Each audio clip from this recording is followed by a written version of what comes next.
तो अनुपमा में भी कैसा था इनिशियली, अगर आप स्टोरी देखेंगे तो दिखा रहे हैं कि एक्स्ट्रा मैरिटल अफेयर अगर औरत के लिए गलत है तो इंसान के लड़के के लिए भी उतना ही गलत होना चाहिए, अगर यू नो और वो बात फिर उसकी सास कह रही है, तो एक लग रहा है कि आपके ससुराल में आपकी साइड लेने वाली आपकी सास है, बिकॉज वहाँ पे बेटा या बहू की गलती नहीं निकाली जा रही, वहाँ गलती निकाली जा रही है कि गलत क्या होता है, आप उसकी साइड ले रहे हैं, यू नो।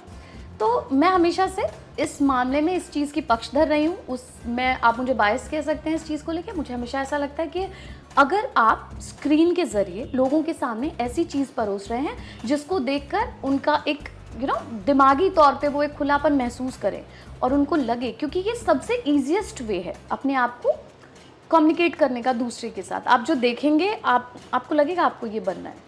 आप मुझे बताओ, आप किसको देख के आपको ऐसा फील आएगा कि आपको स्क्रीन पे हीरोइन बनने की ज़रूरत है या आपको कोई स्टोरी करने की ज़रूरत है? तो जैसे बीच में एक शो था बालिका वधू, तो जब चालू हुआ था तो मुझे लगा था कि काफ़ी रिग्रेसिव कंटेंट होगा ये, कि मतलब चाइल्ड मैरिज दिखा रहे हैं, बट जो उन्होंने चीज़ें दिखाई थी those were very progressive.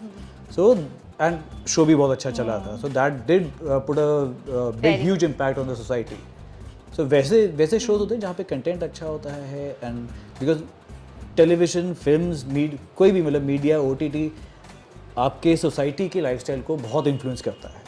Even I was there in Balika Vadhu, like I acted in that. So मेरा 3 months का था, तो उसमें स्टोरी लाइन क्या थी, दादी सा जिनकी एज है she is in 80s, and then उनका एक मोटिवेशन आता है कि चलो मैं दोबारा पढ़ाई शुरू करती हूँ। तो मैं उनकी बेस्ट फ्रेंड बनी थी स्कूल में। सो स्टोरी लाइन लोग कनेक्ट कर पाते हैं। This is what I'm talking about, you know, कि 80-year-old लेडी, गांव वाली जो शायद उन्होंने बचपन में पढ़ाई नहीं की थी, 80 साल में उनको लगता है कि हाँ मुझे पढ़ाई करनी चाहिए, तो that's a very progressive thing. तो मुझे लगता है कम वी से शो कम ऑल दैट ना, मैसेज ऐसा हो कि सामने वाले को देख के लगे कि आप बढ़िया शो देख रहे हैं। अदरवाइज मैं तो इतनी ज़्यादा फिल्मी और इतनी ज़्यादा सीरियल फ्रीक रही हूँ। मैंने मिक्की को बताया कि जब बचपन में मैं चंद्रकांता देखती थी तो हालांकि उससे आप मेरे आयोडीन के लेवल का अंदाज़ा मत लगाइएगा, क्योंकि तब तो मैं बच्ची थी।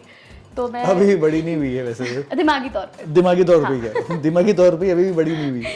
तो मैं क्या करती थी, पूरी दोपहर जब मम्मी सो जाती थी, ऐसा होता है ना कि गांव छोटे घरों में जब अपन रहते हैं तो ऐसे दोपहर के टाइम मम्मी सारा काम करके सो जाती है, तो मैं पूरे घर की पॉलीथीन इकट्ठी करती थी और उसको डंडे में लपेट के उसमें आग लगाती थी, और फिर ऐसे ऐसे ऐसे करके ना सारे पॉलीथीन को इधर इधर इधर करके, तो वो पॉलीथीन की जो टपका होता है ना उसमें आग जलती रहती है, और फिर मैं बीच में खड़े होकर ऐसे ऐसे करती थी कि मैं चंद्रकांता हूँ। और फिर उसमें आपने देखा होगा जब वो सॉन्ग आता है ना चंद्रकांता का, तो पिंजरे में चंद्रकांता ऐसे ऐसे कर रही होती है, तो मैं वैसे करती थी अपने आप को चंद्रकांता समझ के। तो और जाती चंदा के पास में बच गई तू। तो या मुझे ऐसा लगता है कि बहुत इम्पैक्ट है हमारे जो टेलीविजन शोज है ना उनका हमारे दिमाग पे, हमारे और ऐसे लोगों के लिए प्लीज, ऐसे लोगों को टीवी से दूर रखें। क्योंकि और अपने बच्चों से भी दूर रखें।